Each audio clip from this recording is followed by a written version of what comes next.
নমস্কার, আমার নাম বিদ্যুৎচন্দ্র দাস। আমি আপনাদের সামনে আবার অর্থনীতি বিষয়ক ক্লাস নিয়ে উপস্থিত। যেহেতু অনেক দিন পরে, প্রায় 2 বছর বা 3 বছর পরে আমি নতুন করে টিউটোরিয়াল তৈরি করার চেষ্টা করছি। আজকে আমরা পড়ব যে অর্থনীতি আমরা যে মৌলিক বেসিক অর্থনীতি আমাদের অনার্স প্রথম বর্ষের যে পাঠ্য বই তার বিষয় থেকে প্রথম সূচনা মানে অর্থনীতি পাঠটা পড়ব। আজকে আমরা জানব যে অর্থনীতি কি,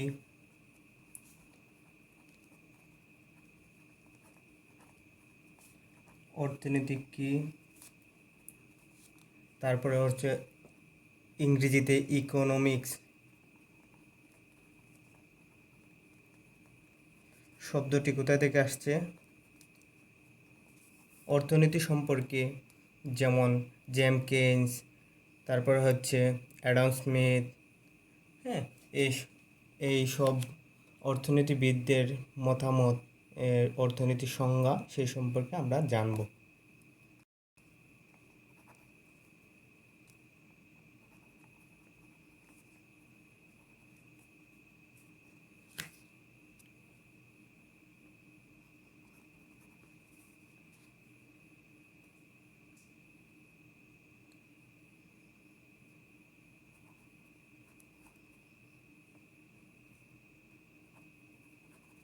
আলফ্রেড মার্শাল ইত্যাদি। আমরা বিশেষভাবে মানে যে সবগুলা অর্থনীতি সম্পর্কিত যে ভালো ভালো সংজ্ঞা যারা সংজ্ঞা দিয়েছেন তাদের বিষয়ে আলোচনা করব। তো চলুন শুরু করা যাক। আমরা যে ইকোনমিক্স, ইংরেজিতে যে ইকোনমিক্স শব্দটা শুনি, ICONOMICS, হ্যাঁ, ইকোনমিক্স শব্দটা কিন্তু আসছে ইকোনমিয়া বা ঐকোনমিয়া শব্দ, মানে উচ্চারণের ক্ষেত্রে ভিন্ন হতে পারে, তাই তবে ঐকোনমিয়া যেমন গ্রিক শব্দ ঐকোনমিয়া, OIKONOMIA,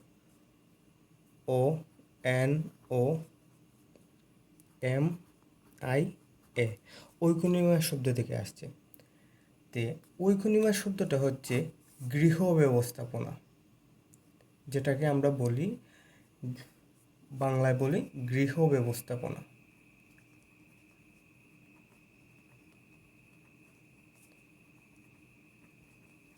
তারপরে ঐকোনমিয়া দুইটি শব্দ আসছে, একটা হচ্ছে OIKOS, অর্থ হচ্ছে গৃহ, আর আরেকটা হচ্ছে NEMEIN,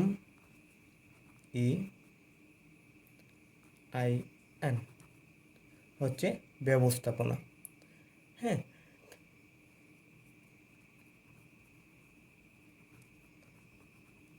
এই জন্য বলা হয় যে ঐকোনমিয়া শব্দটা হচ্ছে গৃহ ব্যবস্থাপনা। ঠিক আছে, আমরা এখন আমাদের যে অর্থনীতিবিদগণ আছেন তাদের আমাদের সংজ্ঞা জানব। প্রথমে আসি অ্যাডাম স্মিথ, আমাদের অর্থনীতিবিদ অ্যাডাম স্মিথ। উনি 1776 সালে দ্য ওয়েলথ অফ নেশন, তিনি একটা বই লিখেছিলেন, the wealth of nation.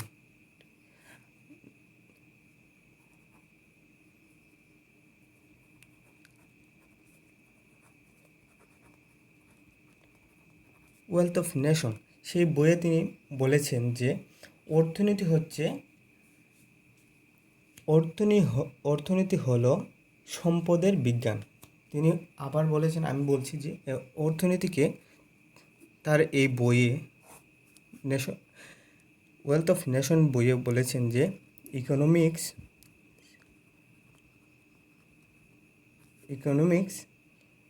Is the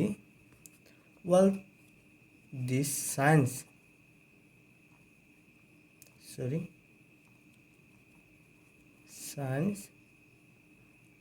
of wealth. বাংলায় দাঁড়ায় যে অর্থনীতি হচ্ছে সম্পদের বিজ্ঞান।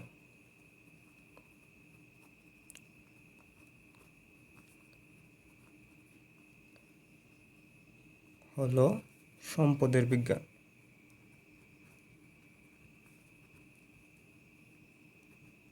ঠিক আছে, তো এক একজন এক একভাবে দিয়েছেন। অধ্যাপক মার্শান বলে গিয়েছেন যে আমাদের দৈনন্দিন জীবনে মানব কল্যাণের জন্য যে সম্পর্কিত যেসব অর্থনীতি বিষয়ক দৈনন্দিন সাধারণ কার্যগুলি নিয়ে আলোচনা হয় অর্থনীতি। এক একজন এক এক ধরনের দিয়েছেন। আবার সঠিকভাবে একটা তত্ত্ব বা একটা সংজ্ঞা দিতে গেলে আমরা যেভাবে লিখি যে অর্থনীতি হলো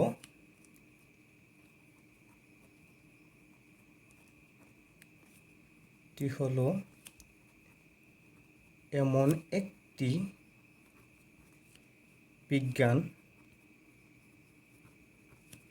যা অসীম অভাব এবং বিকল্প ব্যবহারযোগ্য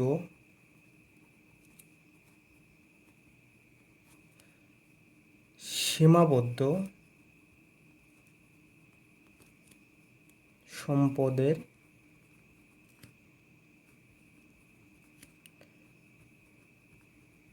সম্পর্ক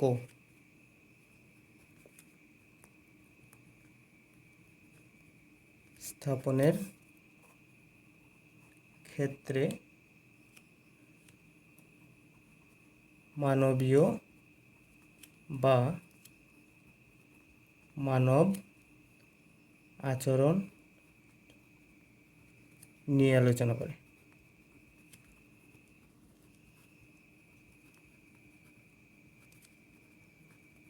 পরিশেষে বলা যায় যে আপনি আমি যে আমাদের যে অসীম অভাব, আমাদের একটা অভাব শেষ হওয়ার সাথে সাথে আর একটা অভাব কিন্তু আমাদের তৈরি হয়।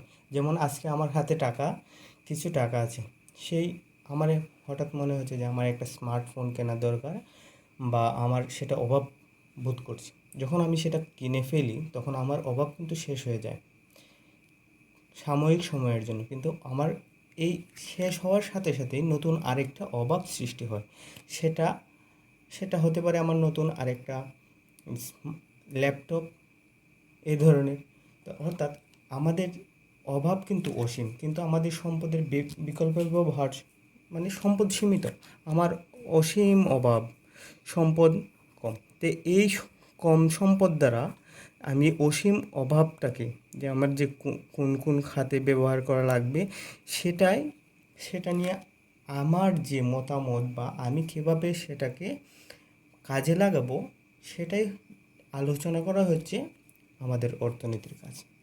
ঠিক আছে, আজকে এই পর্যন্তই, আগামীকালকে